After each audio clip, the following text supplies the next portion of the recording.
righty, welcome aboard to the Overload. Captain Bill, by the way, at the helm, and we're going to meet him and chat with him. Some of you will recognize his face.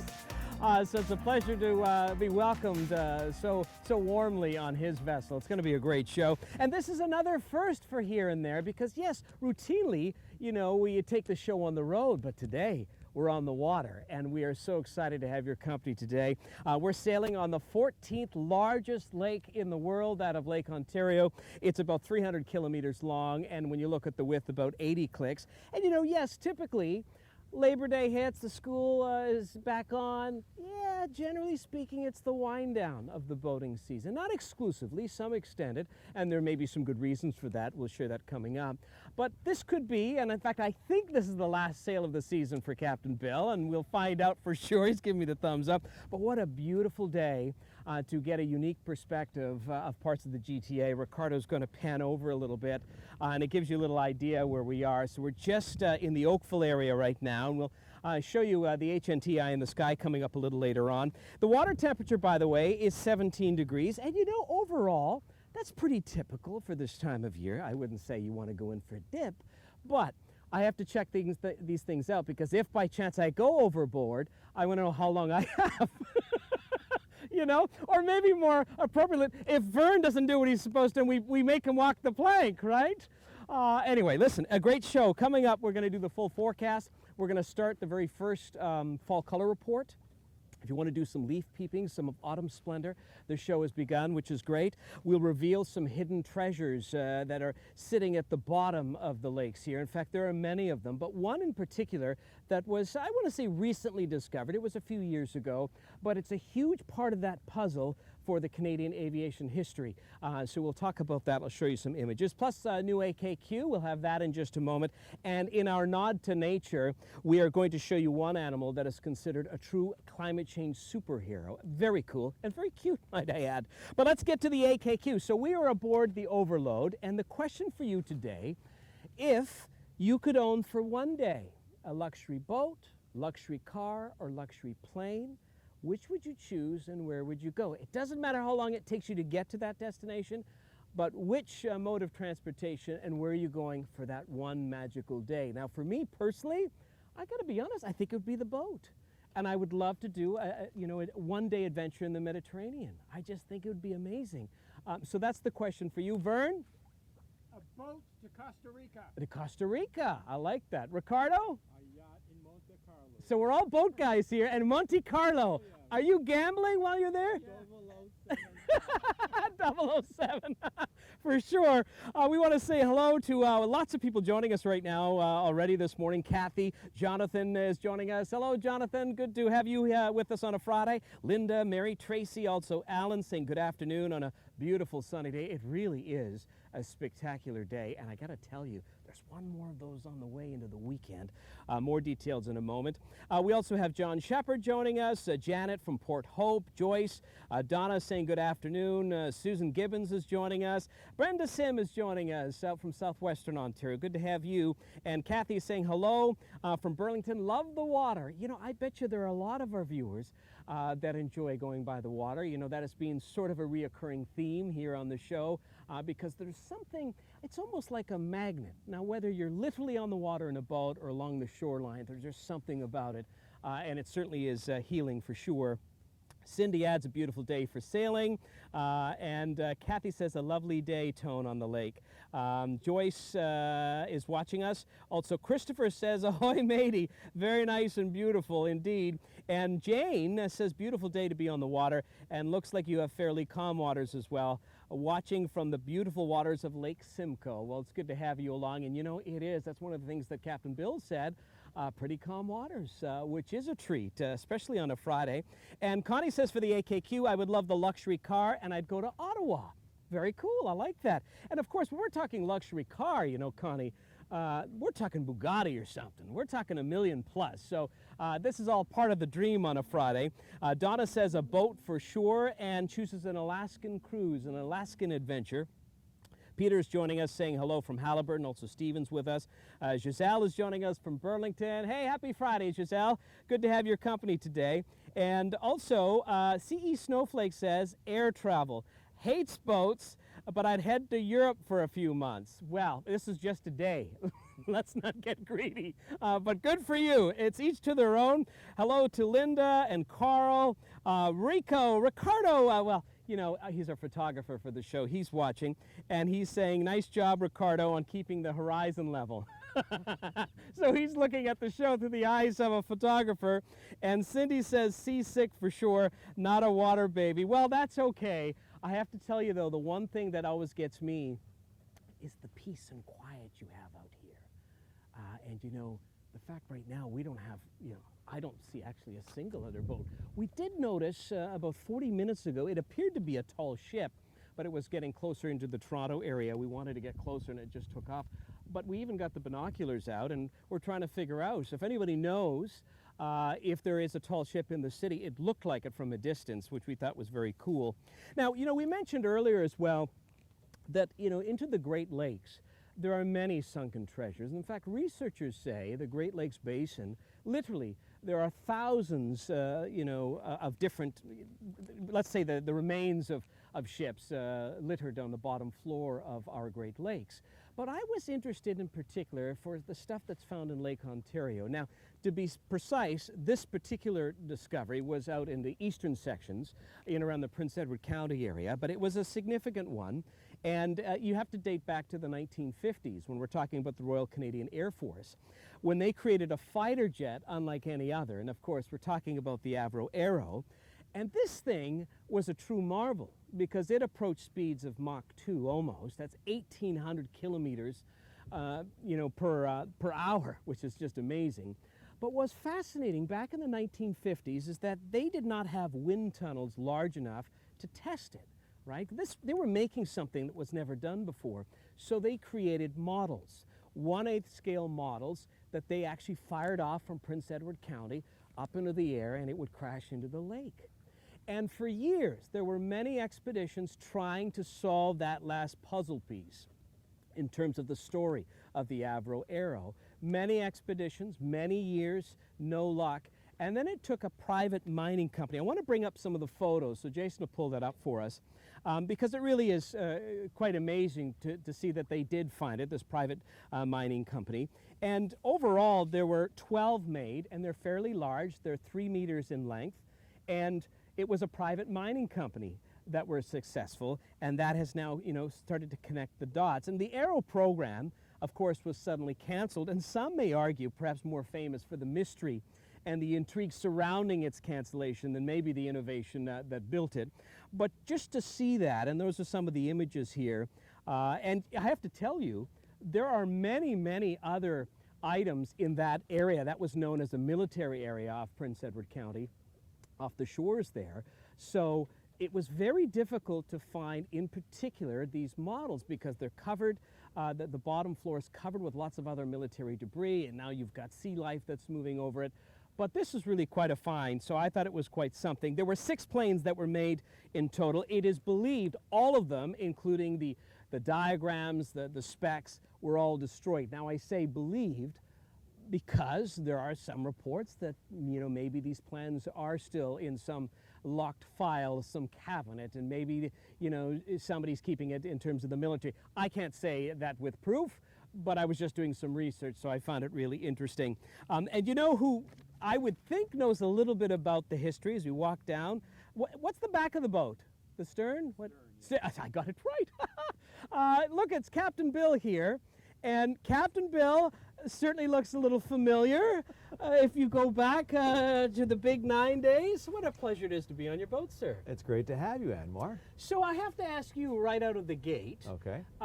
in terms of the AKQ, a Yes. luxury boat, luxury car, luxury plane, 1 day, where would you go? I'm thinking boat, but maybe I'm wrong. See, now, it's only 1 day. Right. If I had it for a couple weeks, absolutely be a boat. Okay. But if I only get it for 1 day, Yeah. I'll take that Bugatti Veyron and I will take it through the Rocky Mountains. Because I used to have a Porsche when I lived out there, and I loved driving up and down all those mountain roads. It was just a blast. It really is, if you've never been to Western Canada, you're absolutely right. I love that idea. So you see, everybody has their own thing, and he's a boat guy, right? So this is interesting. Now, the naming of the boat, Overload.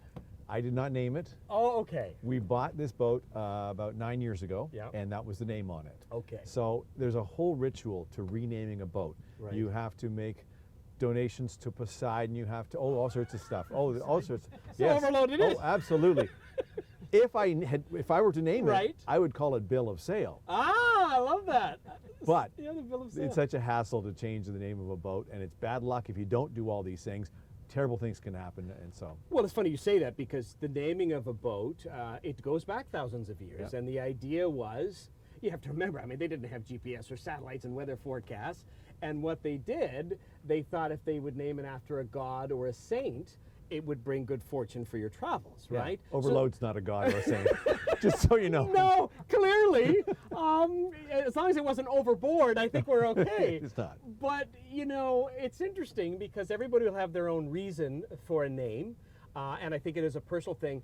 But, you know, if you've never owned a boat, I've never owned a boat, you think, oh, it's just a cool name or maybe it's a bad name, whatever it is. But it actually, it's really quite serious because you may be the Sultan of Brunei, but you'll be known on the water as the Overload, right? Yes, absolutely. I mean, If that's who you are. That's my call sign, yes.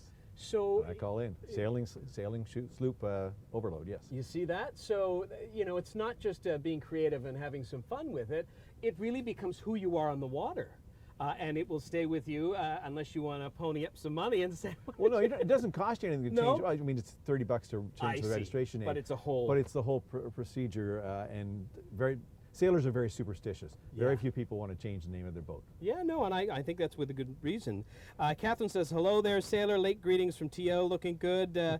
I see you with your pal. Anna's joining us. And Giselle says, great name. Bill of Sale, or is it Bill of Sale? Is it S-A-I-L? Or S-A-I-L, Okay, okay, so we clarified that. Cheryl is saying ahoy. Also, Mary is joining us, and Stephen is with us. Laura says a plane, and off to Italy we go, one of my favorite places in the world. And C.E. Snowflake says, hey, I recognize Bill now, you see? I knew there was somebody out there watching. I just didn't know who it was. Now I do. Nice to you- see you. there you Nice go. to hear from you. Linda says sailing on Lake Como would be my ideal day. Oh, that would be That would be beautiful. nice, yes. Yeah. Now let me ask you, how long have you been sailing? Is this recent or? Oh, no. I started in my 20s, so 40 years ago I Really? started sailing. I had a little 14-foot arrow. Yeah. And it's known as a wet boat because you end up dumping a lot. Topping once a But bit. it's like a laser, had a mainsail and a jib. So it was a great little boat to play around with. Right. And then about 20 years ago, I bought a 22-foot Tanzer, Mm-hmm. which was a nice little boat. But my wife said, I can't entertain on this. It's not big enough. Right. So I wound up moving up to the Overload, which is a Hunter 340, a 34-foot boat. Lots of space here to entertain, lots. We can have 6 or Yeah. 8 people very comfortably here. The tables pop out. We have a Right. full galley down below. Yeah. It sleeps 6 people. We've taken it over to Niagara on the Lake for the weekend. It's Mm-hmm. it's a great boat. Well, I did bring my pillow, just so you know. I don't know about these guys, the crew, but I've claimed the bed in the back, just so you know, right? Vern, we have a spot for you. Right No, back this there. is yeah. your spot, hang on. Vern, right here. You just have to be careful. Don't roll over when you fall asleep, all right? Oh, this is actually a very neat spot. It is, and we went really high tech. We put a pool noodle on the back bar to make it more comfortable. I love this. You could probably sell these. This is great. You know, it's interesting because I think it is about the social aspect with boating. Oh, absolutely. You may yeah. have it, enjoy independence and going out, but it's about getting people It's together. about- yes, and when I bought this, actually I bought this with a friend of mine, John, you know, Kate Wheeler. Yeah, yeah. Her husband, John Beaton. He and I Interesting. known one another forever. He had a boat. Kate didn't really like that boat. When we bought this boat, both Kate and my wife, Kelly, Right. loved it, so they started inviting more friends out, which meant John and I got to go sailing a lot more. Oh, that's perfect. Good strategy. I Yes. love that. And then I have to ask you, you know, and this is my, novice approach to this, the amateur in me, that you're either born a boat person or you're not, in terms of you really want to do this or you don't. Would that be accurate? I'd say so. My dad was a sailor as well. There you go. So yeah, I was born loving the water. Yeah. I want to be on the water. I live near the lake, so I love being right down on the water. Is it And this is our cottage. Well, This is our cottage. We'll my go goodness. out on a hot summer's day when Yeah. there's no wind. We'll go out, we'll drop anchor, we'll go for a swim in the lake, and then have a barbecue on the back of the boat. Well, so this is our cottage. And it in can the city. change every day Yeah. during Oh, yeah. during the season. So this will be sort of your last week, though, for Yeah, you? the boat comes out The boat. Excuse me, I need a moment. The boat comes out next Thursday, which is a little earlier than normal, but there's usually not a lot of great sailing after Thanksgiving. Right. You only really hardcore because, and you can't take a lot of people out because they just don't enjoy it. It gets too cold. Fair enough. I mean, this couldn't get any better. No, it's perfect. Yeah, this is really stellar. Is it like owning a pool, though, where it's a lot of work? It is a lot of work. It is a lot of work. There's constant maintenance on a boat. Yeah, it's just, but you got to love it. Absolutely. I don't mind coming down and puttering around on the boat, though. Yeah. If you love it, it's just part of what you do. Yeah. You're just enjoying that. Yeah. And is there, a place in the many years, is there one adventure that stands out for you that you've done, whether on this boat or another boat? Honestly, sailing over to Niagara-on-Lake this year was great. It's tough to get to Niagara-on-Lake because the club over there is in such demand. You have to book months in advance to get a spot. Right. This year we were lucky to get one for the weekend, and when we sailed over, the winds were 15 knots gusting to 18 knots, which is really, it's just great sailing. You're heeled over and you're just flying along. Huh. Now, keeled over. Heeled over, not keeled over, okay. heeled over. Okay. It means the boat's on a lee. But that's, to some, that's enough. Well, yeah. Do you find that some say, oh, it's a little too much for me? Yeah, you'll get that. You'll get that. So. We had a couple of our crew members working at the Big Nine. We did some stuff with the Peel Regional Police boat. And I won't say his name, I don't want to embarrass him, but we had to turn back. This was during the show. He was hurling. Oh, yeah. I've only had one person. In fact, they were sitting in that seat. Okay. Did they clear it? Yes, Okay. that's why it's on the stern. Go sit there if you're gonna have troubles. Oh man, Narita says, nice to be on the boat today, bright and sunny. Laura says Vern, poor Vern. We always pick on Vern. We always pick on him. Cheryl says don't fall overboard. And now Janet says, well, what about the price of gas to cruise? Pretty crazy. Not for a sailboat. Not for a sailboat. We filled up at the beginning of the season. Yeah. It cost me about $70-80. Right. We still have half a tank left. Well, isn't that something? Yes. So nature power. And on that, we motored over from Scarborough Bluffs to Oakville. We also we sailed over to Niagara-on-the-Lake, but coming back there was no wind, so we had to motor all the way back. And we still have half a tank left. Well, that's really interesting. It's great. And forgive my ignorance, can you just flip on and off? Like if you have the wind, you'll use it, and then you can just turn on? Like, is there anything, it doesn't matter either way, it'd be very quick? Not at all. Well, that's really interesting. We can bring our sails in a matter of minutes and have the motor on and motor where we want to go. Well, isn't that something? So Kathy says, I went blank on your name initially, but now I remember you and saw you playing hockey with friends as a teen in Burlington. Nope, that wasn't me.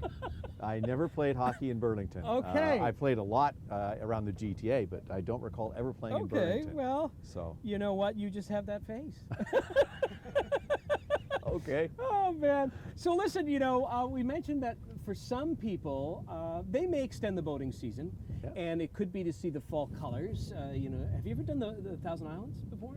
No, I haven't sailed down there. That's something when I do finally retire, my wife and I have talked about taking the boat down to the Thousand Islands. It's beautiful down there. It is beautiful. I should say, I did sail through the Thousand Islands on a naval frigate. Not quite the same. Not quite the same thing. No. Looking down at people on the dock. Hi, how are you? Yeah. It's a journey, it's an adventure, but it's not exactly what I was aiming for here. Because I think, if someone were able to do that, I would imagine in the fall, as long as it's not too cold, it would be just stunning, very right? pretty, yes. So that's what I want to do now is the fall color report. Most of us will be leaf peeping by car, but let me give you some of the details here. We'll pull that up, Jason, the fall color report, because in the GTA we have some pockets of color, and specifically I'm talking about Hyde Park, 5 to 10% of color. Muskoka has 20 to 30%, some vibrant reds, and also muted oranges. Halliburton is 30 to 40% color change. And then as we look at Niagara, about a 20%, still a lot of green, but there's pockets of red. And then in Eastern Ontario, we mentioned Prince Edward County, about a 30% color change. And that would certainly give you some options if you wanted to get in the car. Fall is my favorite season.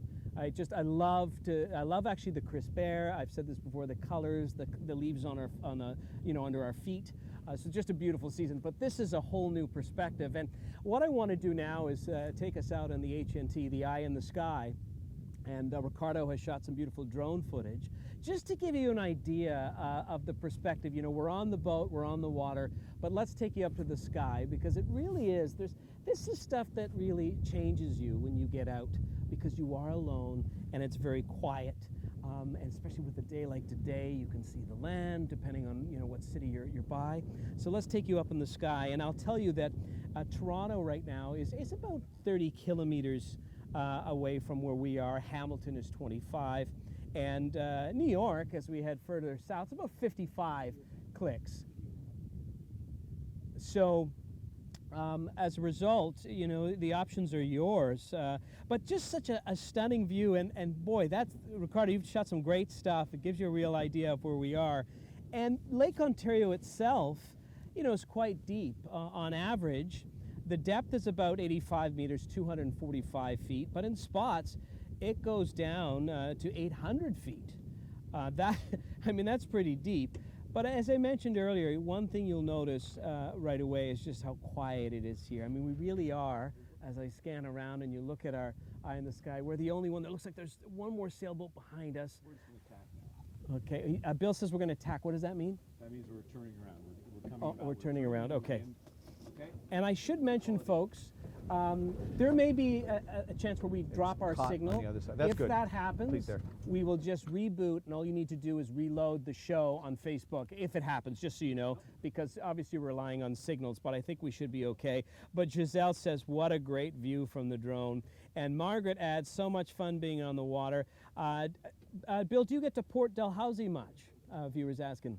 Not that much. I've been down there a couple times. Yeah. But not that often. Mostly we sail around. Just, yeah. Yeah, and into the Toronto Harbor is a beautiful place to sail Right. into. It's gorgeous. I love sailing through there.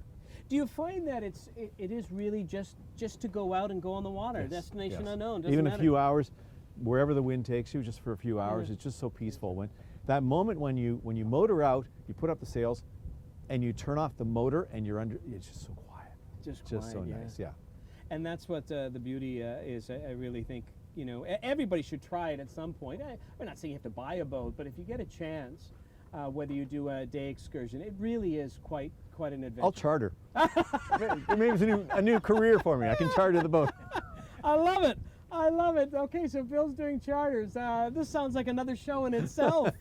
Armina says leaf color in Algonquin is about 40% early this week, and the temperature in the Huntsville area is already dropping to 4. Yes, in fact, you got down to 1 in Haliburton early this morning. In fact, we should get to our forecast, get you caught up. We'll start off by letting you know that the weather is brought to you by the Big Blue Marble Podcast.